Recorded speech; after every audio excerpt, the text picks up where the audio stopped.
došao otac sa mladićem od 27 godina i moli me da pomognem njegovu sinu.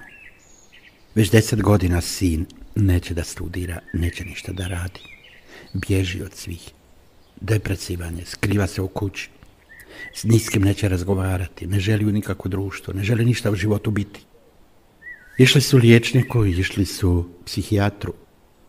Kad je otac pitao psihijatra što je to zapravo, odakle to dolazi, psihijatar mu odgovorio, kad bismo mi to znali, onda bismo mogli brzo izliječiti čovjeka.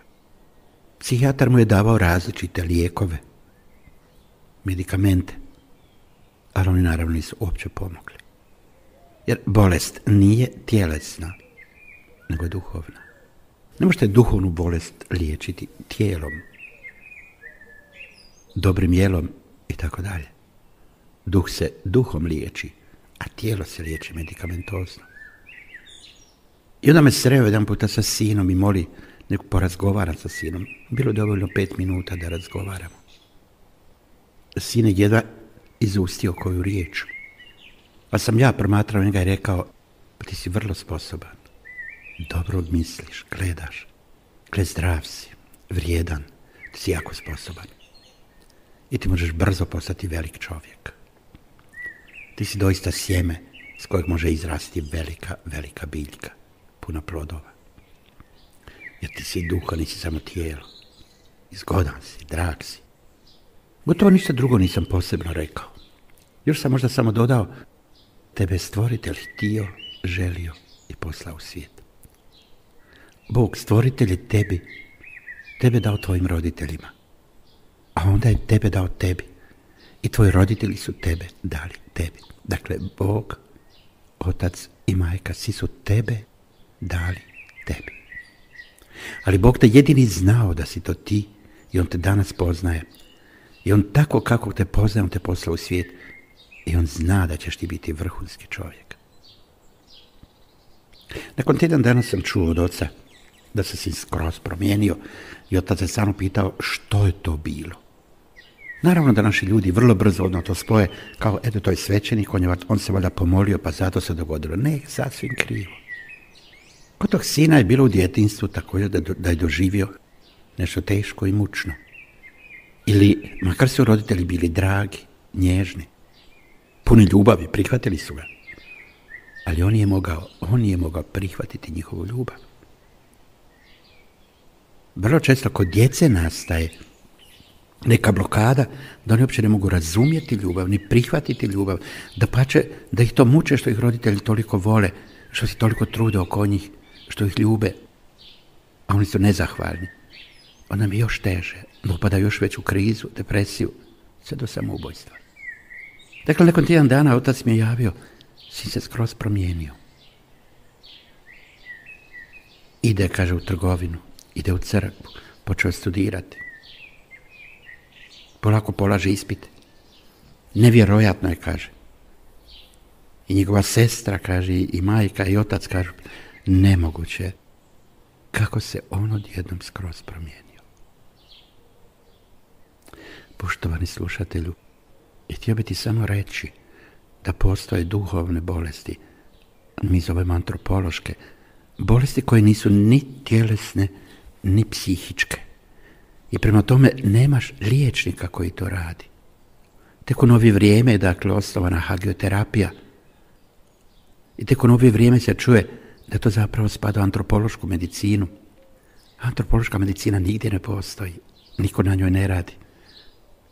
Tek spominje Artur Jores, njemački medicinski antropolog iz Hamburga. A nitko zapravo ne zna što bi to bilo.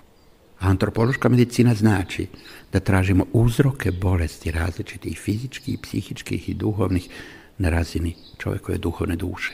Jer tamo 70 i više bolesti nastaju.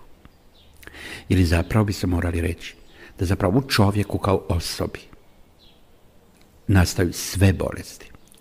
Time što je čovjek sagriješio, time što mi griješimo, time što je prvi čovjek sagriješio, ušlo u svijet zlo, ušle su bolesti i smrti, strahovi i tjeskobe. Dakle, tu su izvori svih bolesti. I prema tome, tu su mogućnosti liječenja svih bolesti. terapije neizlječivih bolesti. Trebalo bi, dakle, temeljito početi razvijati to područje. I naravno da su već mnogi i neuroznanstvenici i psihijatri i drugi krenuli tim putem. Pa čak i crkveni ljudi, teolozi i filozofi, da bi otkrili prave uzroke svih bolesti i da bi osobito otkrili tko je čovjek, što je to život i što je to duh. Otac je došao sa sinom. Sin ima 18 godina. Opet isti sindrom. Sin ne izlazi iz kuće. Prije otprilike godinu dana je prestao jednostavno razgovarati sa ljudima i sa obitelju. Povlači se u sebe, dugo spava, ne radi, ne ide u školu, ne uči. I nikakav savjet im nema, ne pomaže mu. Ne zna više šta bi s njime. Dakle, već u 18. godini ga zahvatilo. I da pače prije toga. Roditelji su očajni. Dječaku je još gore. I pitaju što? Odmah sam ocu protumačio. Nastojte što više svome sinu govoriti koliko je on vama dragocjen, ali više vam pokažite realno, objektivno, stvarno, konkretno, da je on vrijedan, da je sposoban, da je zgodan, da je lijep,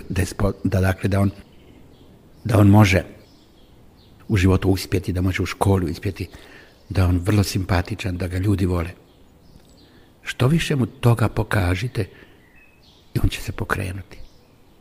Jer izgleda da ta bolest, dakle, koja se danas negdje pojavljuje u toj generaciji mladih ljudi, da je to bolest u kojoj ljudi ili ti mladi ljudi počnu vjerovati da nisu za ništa, da nisu sposobni, da im se drugi samo rugaju, da oni ne mogu ništa od sebe napraviti, da je sramota uopće da oni žive, da su oni onda grešni, nezahvalni, zli.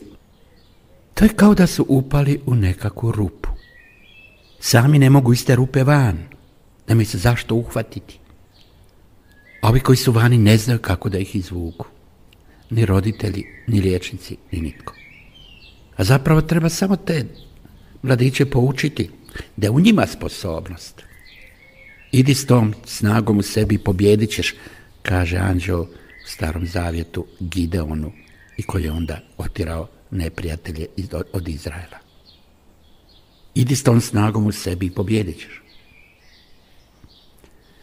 Mladiću reći da ima snage koje su božanske, koje su neizmjerne, koje su jače od tijela i svih problema, koje su jače od svih ljudi i svih nesposobnosti, slabosti i bolesti.